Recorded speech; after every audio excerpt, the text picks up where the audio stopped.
Assalamualaikum warahmatullahi wabarakatuh. Halo pemirsa semua, jumpa lagi di channel Agus Susanto, channelnya Orang Pertanian. Pada video kali ini, kita akan membahas tentang salah satu tanaman yang cukup familiar, yaitu kelor, tanaman ajaib dengan sejuta manfaat. Kelor termasuk ke dalam famili Moringaceae. Tanaman ini juga disebut the magic tree dan mother's best friend.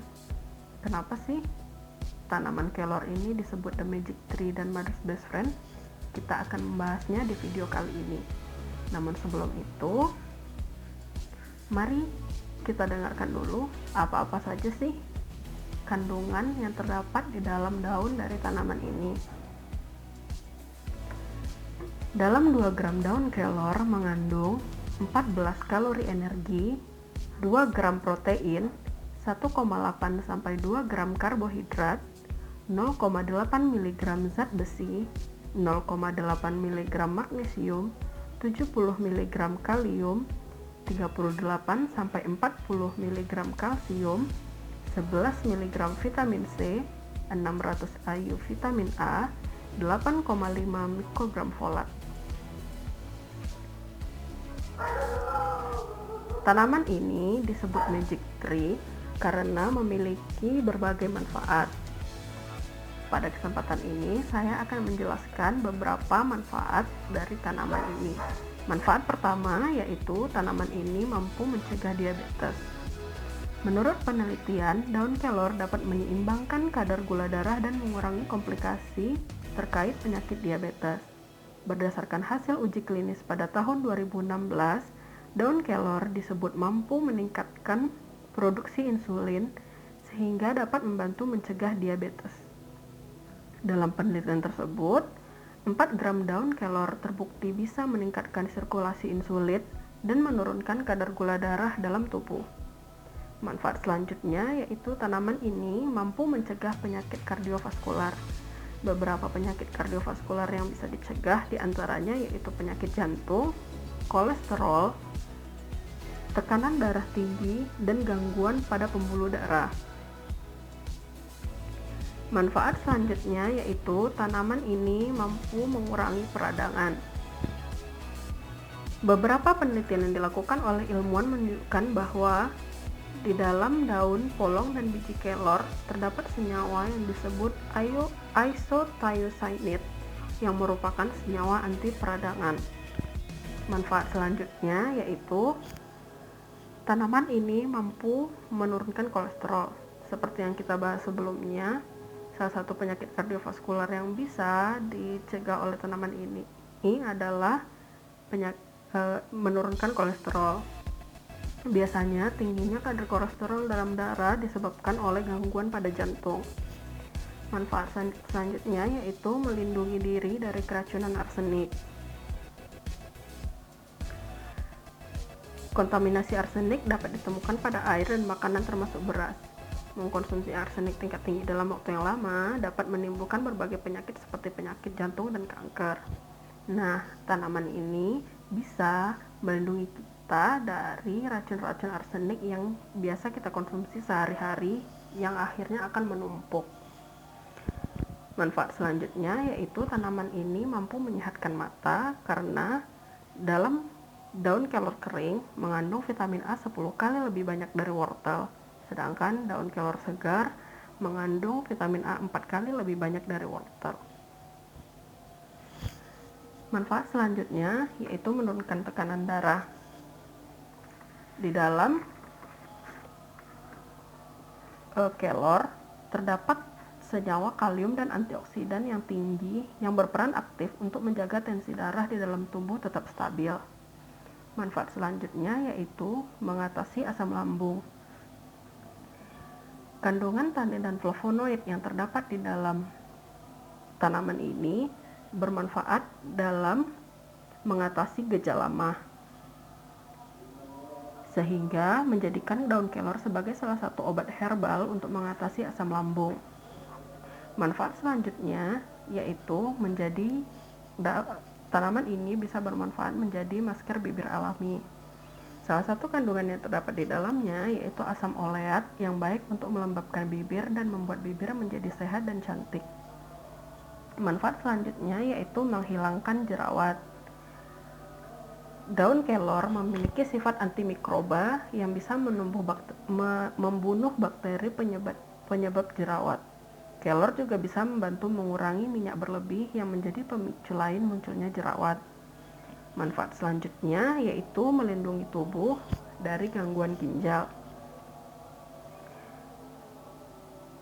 Antioksidan yang terkandung dalam kelor mampu membantu menurunkan tingkat toksisitas di dalam ginjal.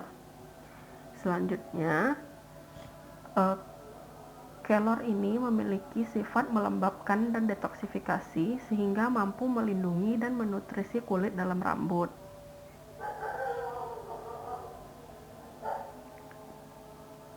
Sifat pelembab dan detoksifikasi ini mampu melindungi kulit rambut dari radikal bebas sehingga kulit rambut tetap ternutrisi, bersih dan sehat. Selanjutnya, manfaat dari tanaman ini yaitu mengobati edema. Sifat antiinflamasi dari tanaman kelor ini efektif dalam mencegah berkembangnya edema. Edema sendiri merupakan kondisi yang menyakitkan di mana cairan menumpuk di jaringan tertentu di tubuh. Manfaat selanjutnya yaitu melindungi kulit dari radikal bebas. Kita sudah membahas sebelumnya bahwa kandungan kelor mampu mencegah kulit dari radikal bebas sehingga kulit tetap ternutrisi, bersih dan sehat. Manfaat selanjutnya yaitu melindungi hati. Kelor melindungi hati dari kerusakan yang disebabkan oleh obat antituberkuler yang dapat mempercepat proses perbaikannya. Manfaat selanjutnya yaitu mencegah dan mengobati kanker. Ekstrak kelor mengandung khasiat yang dapat membantu mencegah perkembangan kanker karena di dalamnya terdapat senyawa yang dinamakan dengan niazimicin yang merupakan senyawa yang menekan perkembangan sel kanker. Manfaat selanjutnya yaitu dapat mengobati keluhan pada perut. Keluhan pada perut yang terjadi pada kita biasanya adalah keluhan akibat gangguan pencernaan seperti sembelit, gastritis, dan lainnya. Vitamin B di dalam tanaman ini mampu membantu mencegah beberapa gangguan dari penyakit tersebut. Manfaat selanjutnya yaitu memerangi penyakit akibat bakteri. Beberapa bakteri yang dapat diperangi oleh tanaman ini yaitu Salmonella, Rhizopus, dan E. coli. Manfaat selanjutnya yaitu membuat tulang menjadi lebih sehat. Sifat antiinflamasi pada tanaman kelor ini membantu mengobati kondisi seperti radang sendi dan juga dapat menyembuhkan tulang yang rusak. Manfaat selanjutnya yaitu melindungi tubuh melindungi tubuh dari gejala asma yang berlebih. Kelor membantu mengurangi keparahan beberapa serangan asma dan melindungi dari penyempitan bronkial. Ini juga telah terbukti membantu fungsi paru-paru dan pernapasan yang lebih baik secara keseluruhan.